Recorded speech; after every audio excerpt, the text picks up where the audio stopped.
இருக்கும்படி சொன்னேன். நான் உன் மகனாக பிறக்க வேண்டாமல் நான் உனது மகனாக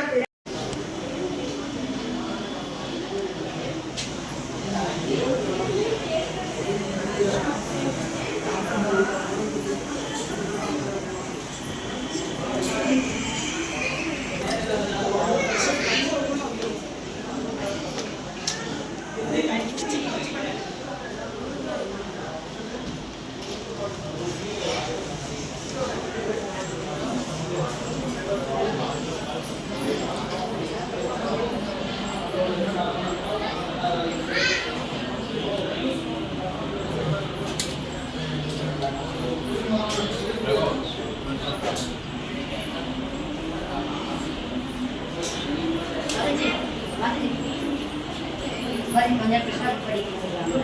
பிரசாத் படிங்க. நீங்கள்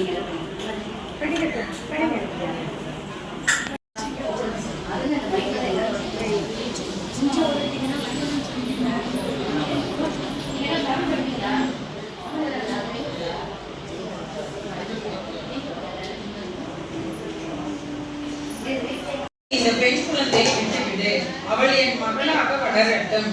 கொடியவனான கம்சன் தன் சகோதரியின் உருக்கமான பிரார்த்தனையை கேட்கவில்லை.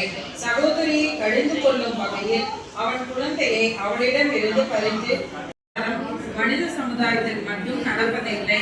ஆகாயவாசிகளும் இப்போது பொய் பேச தலைப்பட்டுள்ளார்கள்.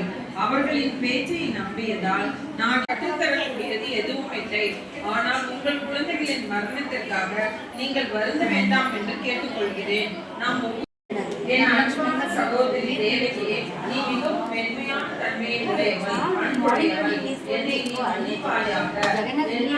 குழந்தைகளுக்கு அடிமைப்பட்டதற்காக என் மேல் வருத்தம் கொள்ளாதே. இதை நான் செய்யவில்லை. ஏனெனில் இவை எல்லாம் முன்பே விதிக்கப்பட்டபடி நடந்தவை. ஒருவன் பின்பாவிட்டால் ஏற்கனவே விதித்துள்ளபடி நடக்க வேண்டியதாகிறது. ஆத்மா அழிந்து விடுகிறது என்று மக்கள் தவறாக எண்ணிக்கொண்டிருக்கிறார்கள். ஒரு உயிர்வாளை மற்றொரு உயிர்வாளையை கொல்ல முடியும் என்று அவர்கள் இந்த தவறான எண்ணத்தை ஒருவர் தினமாக ஒப்புக்கொள்ளாதவரை கொல்பவன் கொல்லப்படுபவன் என்ற உயர் நிலைகளுக்கு ஆளாகிறான். என் அன்பிற்குரிய சகோதரி தேவகியே, மைத்துனர் வசுதேவரே, உங்களுக்கு நான் விளைவித்த கொடுமைகளுக்காக நீங்கள் என்னை மன்னிப்பீர்களாக. நான் சிறிய உள்ளத்தினர், நீங்கள் பெரிய உள்ளத்தை உடையவர்கள். எனவே கருணை சொற்களை நம்பி கம்சன் அவர்களின் விளைவுகளை அவர்கள் அனுதாபத்துடன் ஒரே குடும்பத்தினர் என்ற முறையில் தன் அன்பை வெளிப்படுத்தினான். தன் சகோதரன் இவ்வளவு தூரம் சமாதானம் அடைந்து அவன் தன் குழந்தைகளுக்கு இடைத்த தீங்கை மறந்தால் வசுதேவன் நடந்ததையும் ஆத்மாவை பற்றி நீ கூறியது சரியே.